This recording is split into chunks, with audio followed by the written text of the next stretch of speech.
Nobody cheered when the human ship arrived. The Crimson Amphitheater had seen warriors from 12 dominant species dock at its ports. Each arrival brought crowds, music, and chanting. The Vorakai champion came with a fleet of warships. The Netherrim queen floated in on a vessel made of pure psychic energy. Even the smallest species brought ceremony and pride. The human came alone in a ship that looked like it was held together with tape and hope. Ravi Okonkwo stepped off the transport and into a corridor filled with aliens who did not try to hide their disappointment. He was 34 years old, average height, with the kind of body that suggested hard work rather than combat training. His brown skin was marked with old scars. His eyes moved constantly, studying exits and ceiling heights and the way the crowd shifted around him. A translator drone floated beside him. "You are the human champion," it said. This was not a question. "I am the human representative," Ravi corrected quietly. "Champion suggests I won something." The processing center scanned his biology 3 times. Each time the technicians grew more confused. They whispered to each other in languages Ravi did not understand, but he could read their body language well enough. Something about his results bothered them. Earth had received the tournament summons 6 months ago. The message was simple: send your greatest warrior to compete in the Century Tournament or face planetary destruction. Humanity had 48 hours to decide. They spent 47 of those hours arguing about who to send. Ravi had volunteered, not because he was brave, not because he was the best fighter on Earth. He volunteered because his sister Lissa needed treatment that cost more money than their family would see in 10 lifetimes. The tournament prize would cover it. The opening ceremony took place in an arena the size of a small moon. Ravi stood in a line with 11 other champions, each one more terrifying than the last. The Vorakai champion was 9 feet of armored muscle and blade-like claws. His name was Gorath, and he had won 3 consecutive tournaments. He looked at Ravi the way a human might look at an insect on their dinner plate. "This is the human." Gorath's voice was deep enough to vibrate the floor. "This soft thing with no claws, no armor, no venom, the species that needed 6 months to choose a champion sent this." Ravi said nothing. He was counting the support pillars in the arena ceiling. High Arbiter Sulan, a being made of living crystal, announced the tournament brackets. Ravi would face the Kilrath champion in round 1. The crowd murmured. The Kilrath were famous for dissolving their opponents with acid. Their champion, Dreeth, had killed 200 warriors in various competitions. "A mercy," Gorath laughed. "The human will not suffer long." That night, Ravi sat in his assigned quarters doing push-ups. The walls were transparent, a design choice meant to let champions intimidate each other. Instead, a crowd of aliens gathered outside to watch him. They had never seen push-ups before. "What is he doing?" someone asked. "Preparing to die," another answered. "Humans are not intelligent. They do not understand what awaits them." Ravi finished his set and moved to pull-ups using a pipe he had found. Then squats. Then stretches that bent his body in ways that made several watchers uncomfortable. A young alien pushed through the crowd. She was small, with silver skin and large, dark eyes. Her translator identified her as Yali, assigned to assist the human during his stay. "You should rest," Yali said through the door. "The Kilrath match is tomorrow." "I am resting," Ravi replied. "This is how humans rest. By damaging your muscles. By making them stronger." He switched to lunges. "When humans damage muscle fibers, they rebuild thicker. We call it training." Yali processed this information. "You deliberately injure yourself to become more powerful. Every day, if we can manage it." The crowd outside grew larger. By midnight, there were hundreds watching the human harm himself in strange, repetitive ways. None of them understood. None of them could have understood. Near dawn, a different visitor arrived. High Arbiter Sulan appeared at the door, and the crowd scattered immediately. The crystal being entered without asking permission. "I have studied 847 species," Sulan said. "Your biology makes no sense." Ravi stopped mid-push-up. What do you mean? Your scan results. Your species requires constant hydration, yet you sweat out water during exertion. You need oxygen, yet you can function on reduced levels for extended periods. Your healing rate is extraordinary, but your skin is fragile. You have no natural weapons, yet your bones show evidence of repeated fractures and repairs. Humans break a lot of things, Ravi admitted, including ourselves. Sulan moved closer. There is one result I do not understand at all. Your persistence markers. Your species can maintain moderate physical activity for how long? Ravi stood and stretched his back. Depends on the human, some can go for days. Days, Sulan's crystal form flickered. No species in our records can sustain activity for days. Predators sprint and rest. Prey flee in bursts. Nothing runs for days. Humans do. Ravi met the Arbiter's gaze. We evolved as persistence hunters. We followed prey until it collapsed from exhaustion. We are not the fastest or the strongest, but we do not stop. Sulan was silent for a long moment. The Kilrath are ambush predators, the Arbiter finally said. They attack in short bursts and then rest to regenerate acid. Ravi nodded slowly. Good to know. Sulan turned to leave, then paused at the door. I have officiated 200 tournaments. I have never once been uncertain of an outcome. The crystal being looked back at the small human in the small room. I find myself uncertain now. The door closed. Ravi returned to his push-ups. Outside, the galaxy waited to watch the human die. They would be waiting a long time. The acid hit the ground 3 inches from Ravi's left foot and melted a hole straight through the arena floor. Dreeth, champion of the Kilrath, was not a creature that inspired sympathy. It looked like a slug the size of a car, covered in glands that constantly leaked molecular acid. Where it moved, it left smoking trails. Its species had conquered 11 worlds by simply dissolving everything in their path. The arena had been configured to give Dreeth every advantage. Acid pools dotted the landscape. Toxic vapors rose from vents in the ground. The atmosphere was thick with chemicals that would kill most oxygen-breathing species within minutes. Ravi wore a simple breathing mask and light clothing. He carried no weapons. The crowd of billions watching across the galaxy assumed this was because humans were too primitive to develop proper combat gear. The match began with a sound like thunder. Dreeth surged forward, spraying acid in wide arcs that covered half the arena. Any normal opponent would have been forced into a corner and dissolved. Ravi ran. Not away from Dreeth, exactly. He ran in a wide circle, staying just outside the range of the acid spray. When Dreeth adjusted, Ravi adjusted faster. When the creature tried to cut him off, Ravi simply changed direction. The first hour passed. The crowd grew restless.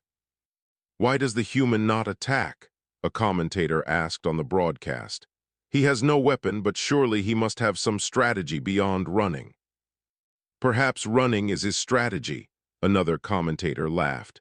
Perhaps humans have evolved cowardice to an art form. Fenno Bright, a journalist covering her first tournament, watched from the press section with growing interest. She had done research on humans before the match. Most species had dismissed the newcomers as irrelevant. Fenno had found something strange in the human historical records.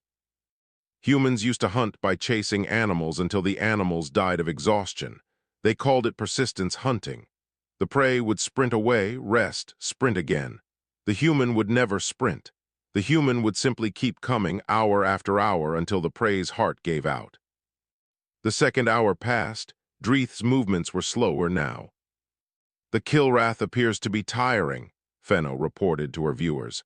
This is unexpected. Dreeth has never faced an opponent who survived long enough to observe fatigue. By hour 3, Dreeth was barely moving. The acid sprays came less frequently. The glands needed time to regenerate, and Ravi was not giving the creature any rest. The human was still jogging. His clothes were soaked with sweat. His breathing was heavy but controlled. He had been maintaining the same steady pace for 3 hours without stopping. What is wrong with it? Someone in the crowd shouted. Why does the human not tire? In the arena, Dreeth had stopped moving entirely. The creature's glands were empty.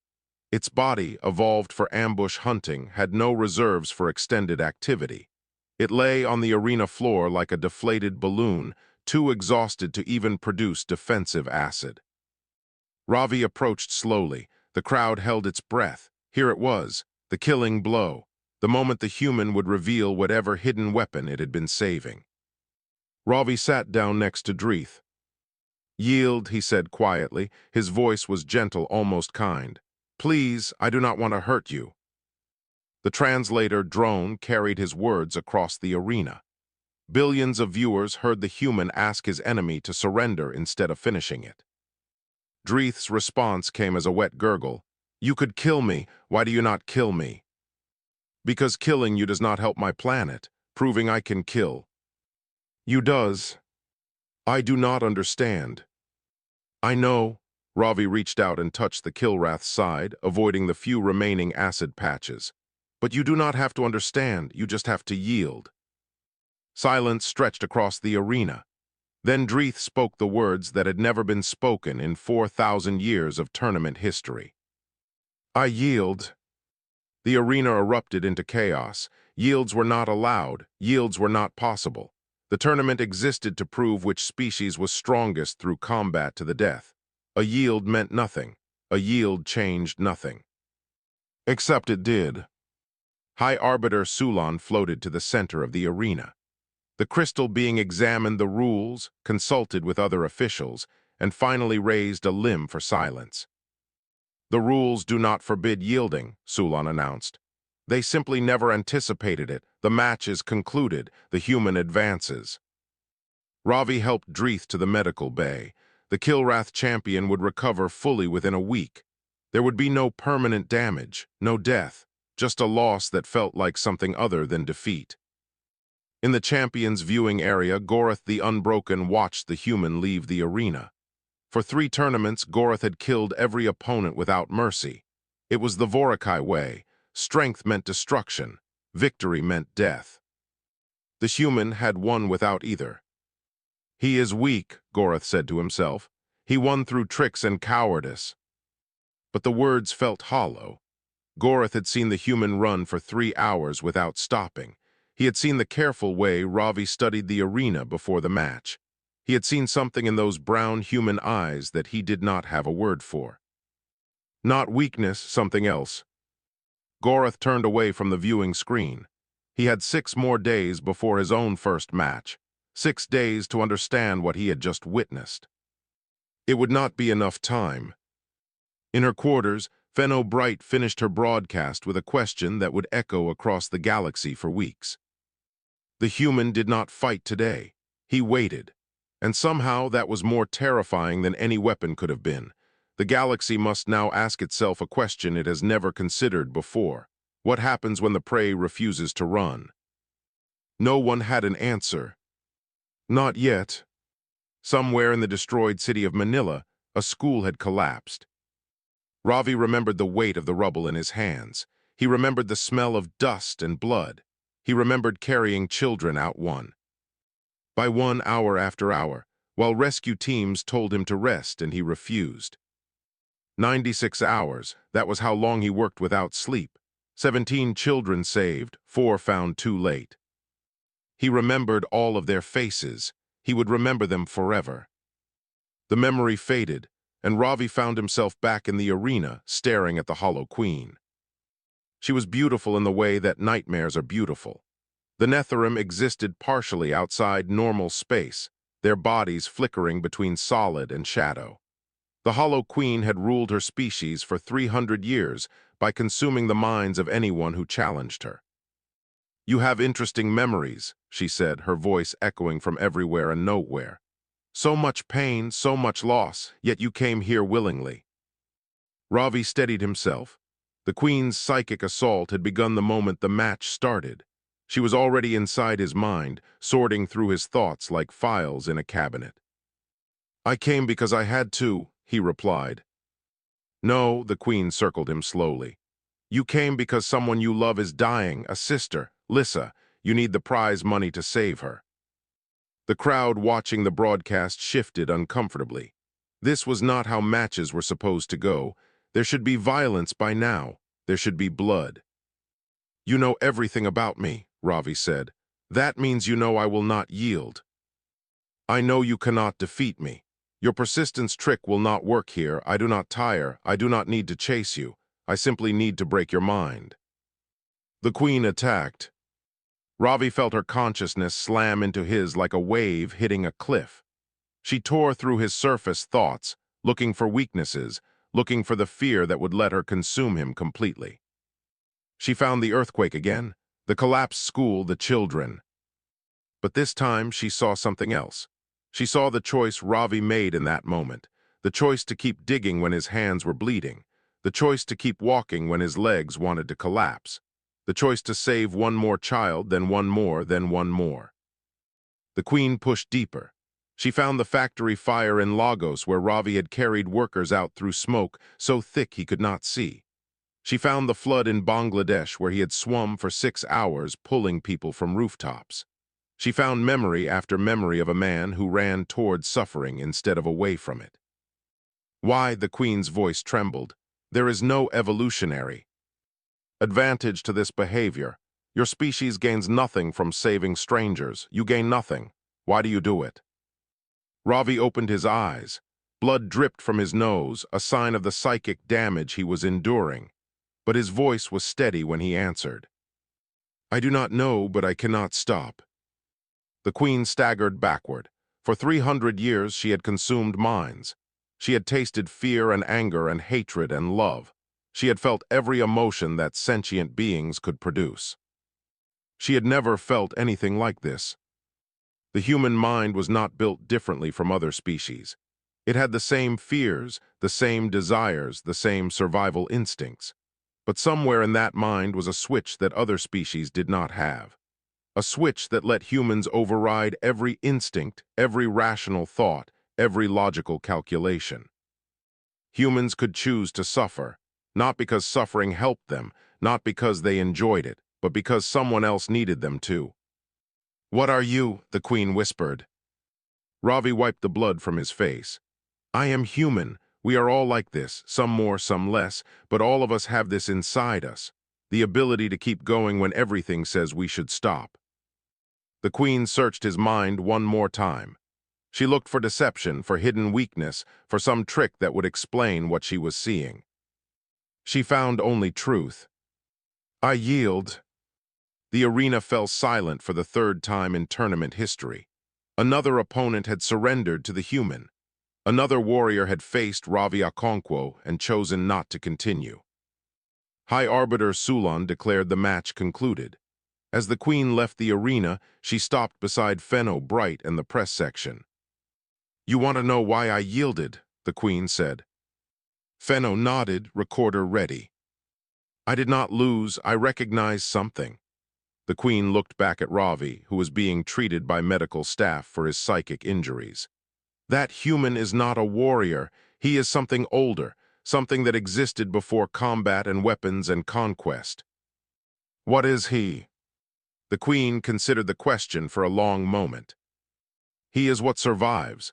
When the universe throws everything it has at a species, some break, some adapt, some fight back. Humans do something different. They endure, they take the damage and keep moving. They turn suffering into strength." She began to fade from solid form back into shadow. "I have lived 300 years. I have never been afraid of dying, but I looked into that human's mind, and I saw something that frightened me for the first time." "What?" "Infinity." The queen vanished completely, her final words hanging in the air. "I saw a will that does not know how to stop. The galaxy has never faced anything like humanity, and I do not think the galaxy is ready." In his viewing box, Gorath watched the empty arena. Tomorrow, he would request a private meeting with the human. He needed to understand what he was facing. He needed to understand before it was too late. Gorath had killed 47 opponents in tournament combat. He had broken bodies, crushed skulls, and torn enemies apart with his bare claws. Not once in his life had he bowed to anyone. He bowed to Ravi Okonkwo. The human looked up from his meal with surprise.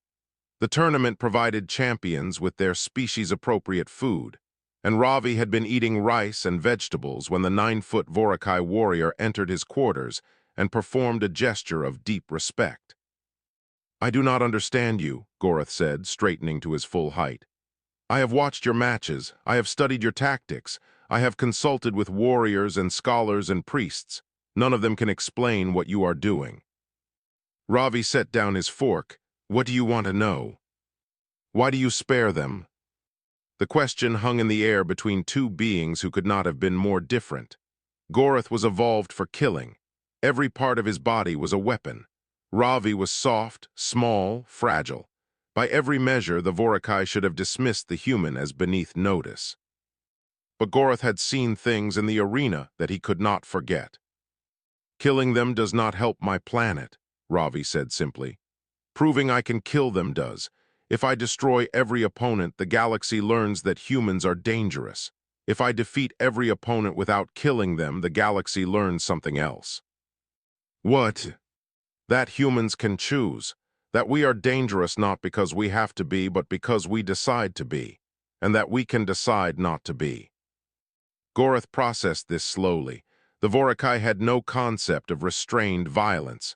Among his people, you either destroyed your enemy completely or you were destroyed. There was no middle ground. "This is weakness," Gorath said, but his voice lacked conviction. "Is it?" Ravi stood and walked to the transparent wall of his quarters. Outside, the tournament complex glittered with lights from 1,000. "Species, when I face an opponent, I could kill them. They know I could kill them. Every moment they fight me, they know their life depends on my choice. How is that weakness? You risk losing by not fighting at full strength." "I have not lost yet." Gorath had no response to this. The human was right. 3 matches, 3 victories, 0 deaths. No other champion in tournament history had achieved this record. "My elder contacted me today," Gorath said. "He told me to withdraw from the tournament. He said you would destroy everything the Vorakai believe about strength. Will you withdraw?" "No," Gorath's claws flexed unconsciously.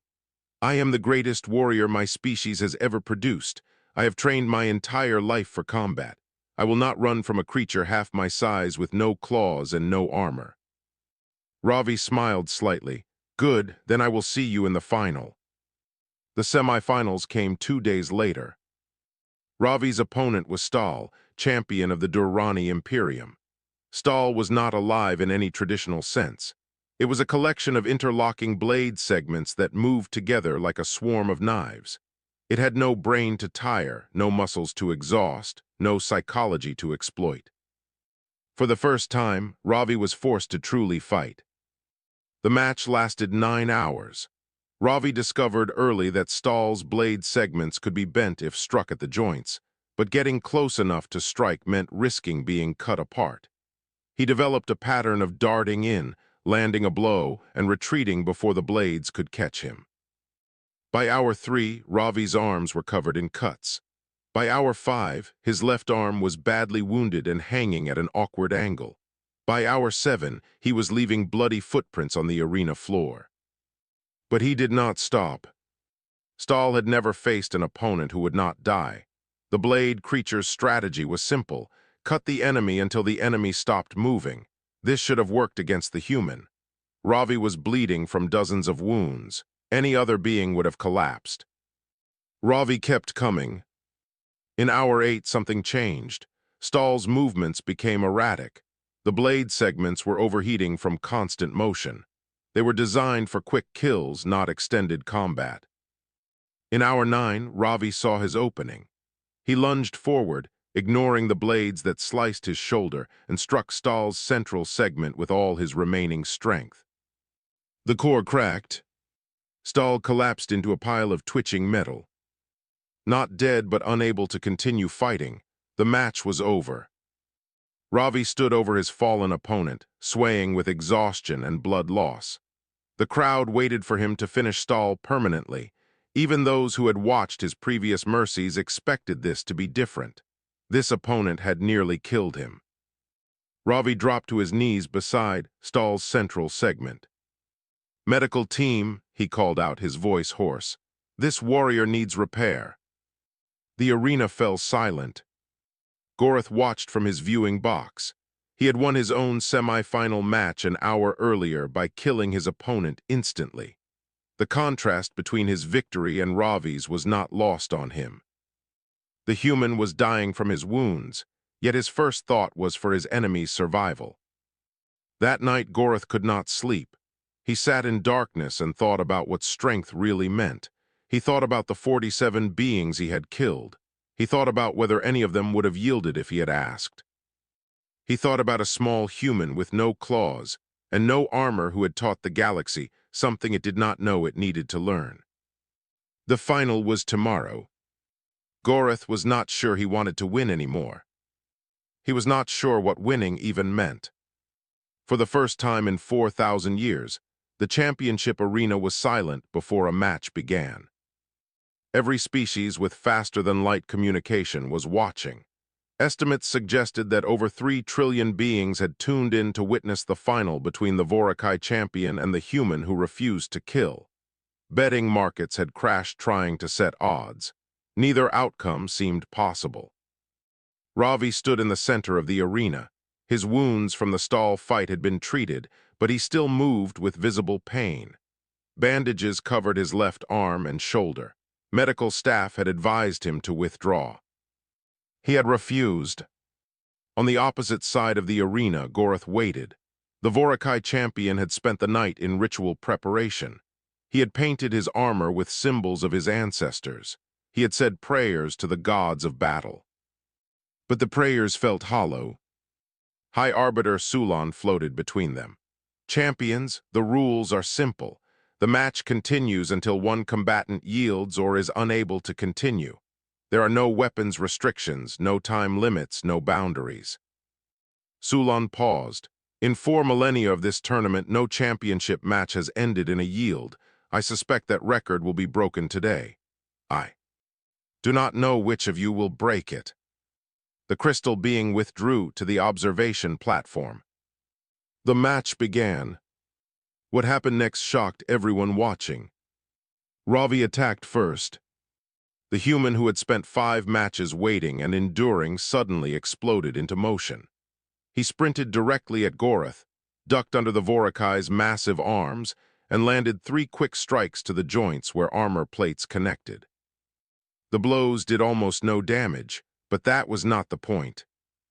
Gorath stumbled back, more surprised than hurt. "You are attacking, you. You expected me to run." Ravi circled left, looking for another opening. "Everyone expected me to run. That expectation is a weapon, and I am using it." Understanding flickered in Gorath's eyes. "You have been holding back this entire tournament." "No, I have been choosing my strategy based on my opponent. You cannot be outlasted like the others. You are too strong, too fast, too well-trained. Against you, I must be different." Gorath laughed. It was not a mocking laugh. It was the laugh of a warrior who finally understood his opponent. "Then show me what humans truly are." The fight that followed would be studied for centuries. Ravi was outmatched in every physical category. Gorath was stronger, faster, and covered in natural armor. By every logical measure, the human should have been killed within minutes. But Ravi did not fight logically. He fought with tricks. He threw sand in Gorath's eyes. He used the terrain to redirect charges. He targeted the same weak joints over and over until even Vorakai armor began to crack. More importantly, he talked. "You did not want to kill your semi-final opponent," Ravi said between exchanges. "I saw your face when you did it. You did not enjoy it." Silence. Gorath's claw missed Ravi by inches. "Your elder was right. Something is changing in you. You came to this tournament believing strength meant destruction. You do not believe that anymore." I said silence. Gorath's attacks became wilder, less controlled. "You spared Dreeth. You could have killed the queen. You chose mercy. That choice matters, Gorath. It means you are more than what your species made you to be." 3 hours into the match, both fighters were exhausted. Ravi was bleeding from new wounds. Gorath's armor was cracked in multiple places. They faced each other across the arena, breathing hard. "Why do you keep talking?" Gorath demanded. "Why do you care what I believe?" "Because killing you does not win this tournament for me. Changing you does." "Changing me to what?" "To someone who understands that strength is not about destroying your enemies. Strength is about having the power to destroy and choosing not to." Gorath roared and charged. The Vorakai was done with words, done with philosophy, done with this strange human who made him question everything. The impact sent Ravi flying. He crashed into the arena wall and crumpled to the ground. Before he could recover, Gorath was on top of him. One massive claw pinned the human down, another pressed against his throat. One movement, that was all it would take. One quick slash and the human would be dead. Gorath would be champion for the fourth time. Everything would return to normal. "Yield," Gorath commanded. Ravi looked up at the creature that was about to kill him. There was no fear in his eyes, only something that looked strangely like hope. "No. I will kill you, human. Yield." "No," blood dripped from Ravi's mouth, but his voice was steady. "Because if you kill me, you prove that strength is all that matters, and I do not think you believe that anymore." Gorath's claw trembled against Ravi's throat. 3 trillion beings watched in silence. The Vorakai champion held the position for what felt like forever. His entire life had led to this moment. Every battle, every kill, every victory had been building toward the ultimate proof of his strength. All he had to do was close his claw. Slowly, Gorath withdrew. He stood, he stepped back. He turned to face High Arbiter Sulon. "I yield." The words echoed across the galaxy. For a long moment, nothing happened. Then the arena erupted into chaos. Some species cheered, others screamed in outrage. The Vorakai in the audience sat in stunned silence, watching their greatest champion surrender to a creature that should have been prey. Ravi lay on the arena floor, bleeding and broken. He was smiling. He had won. Not through violence, not through strength. Through something the galaxy had never seen before. Through mercy that terrified more than any weapon ever could. 3 months after the tournament, Gorath stood outside a small building in Lagos and wondered if he had made a terrible mistake. The journey to Earth had taken 6 weeks. The Vorakai had stripped him of his titles after his yield. His clan had disowned him. His elder had refused to speak with him. Everything he had been was gone. He had never felt more free. The building in front of him was a community center. Through the windows, he could see children running and laughing. Human children, small and fragile and completely unafraid. Ravi was inside, teaching them something. Self-defense, the translation software suggested. The human who had won the greatest combat tournament in galactic history was showing children how to protect themselves. Gorath entered. The children stopped and stared. A 9-foot alien covered in armor plates was not a common sight in Lagos. Several of the smaller ones hid behind Ravi. The older ones tried to look brave. "It is all right," Ravi said. "This is my friend Gorath. He is a warrior from very far away." "He is scary," a small girl said. "Yes," Ravi agreed. "But scary does not always mean dangerous. Sometimes scary things just need friends." Gorath felt something shift in his chest. On his world, children were taught to fear warriors. They were taught that strength demanded respect and obedience. Here, this human was teaching the opposite. "I thought you were done fighting," Gorath said. Ravi smiled, the same smile he had worn in the arena when victory seemed impossible. "This is not fighting. This is teaching them that they have the right to exist, that their bodies belong to them, that they can say no. These are strange lessons for a combat champion. These are the only lessons that matter." Gorath watched the children return to their practice. They were clumsy and uncoordinated. None of them would survive a minute against a trained warrior. But they were learning something more important than combat techniques. They were learning that they had value. "May I help?" Gorath asked. Ravi's smile widened. I thought you would never ask. Across the galaxy, the aftermath of the tournament continued to spread. Fenno Bright's documentary had become the most-watched broadcast in recorded history.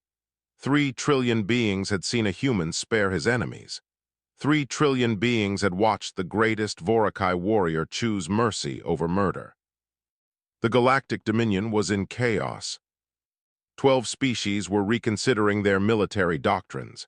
The concept of deterrence through mercy was being debated in councils and parliaments and hive minds. Some rejected it as weakness. Others saw it as a new kind of strength. Ambassador Wells, Earth's first diplomatic representative to the Dominion, addressed the General Assembly. We are not a peaceful species, she said. Our history is filled with wars, atrocities, and cruelty that would horrify any being in this chamber. We have done terrible things to each other and to our world. The Assembly listened in silence. But we are also a species that learns. We looked at our violence and decided it was not inevitable. We looked at our cruelty and decided it was not permanent. We made choices, hard choices, choices that went against our instincts and our history. Wells paused. That is what Ravi Okonkwo demonstrated in the arena, not that humans are strong, not that humans are dangerous, but that humans can choose, and if we can choose, so can anyone. The assembly erupted into debate that would last for weeks. In Lagos, Gorath learned to fold paper cranes. The children had decided that the scary alien needed to learn human arts. They surrounded him with colored paper and demanded that he follow their instructions. His massive claws, designed for killing, struggled with the delicate folds. You are doing it wrong, the small girl told him. She was no longer afraid. The wing goes here. I am trying, Gorath said. He had destroyed armies. He had conquered planets. He could not make a paper bird. Try harder, the girl commanded. Ravi watched from across the room. His sister Lissa sat beside him. Her treatment had been successful. The prize money had covered everything with enough left over to fund the community center for a decade. Is that really the alien who almost killed you? Lissa asked. Yes. He seems nice. Ravi laughed. He is learning to be. That evening, Gorath and Ravi sat on the roof of the community center and watched the sun set over Lagos. The sky turned orange and pink and purple. On Gorath's homeworld, sunsets were considered meaningless. Here, humans stopped what they were doing to watch colors change. Why did you really spare us all? Gorath asked. In the tournament, the true reason. Ravi was quiet for a long moment. When I was young, I saw a building collapse. Children were trapped inside. I could hear them screaming. His voice was soft.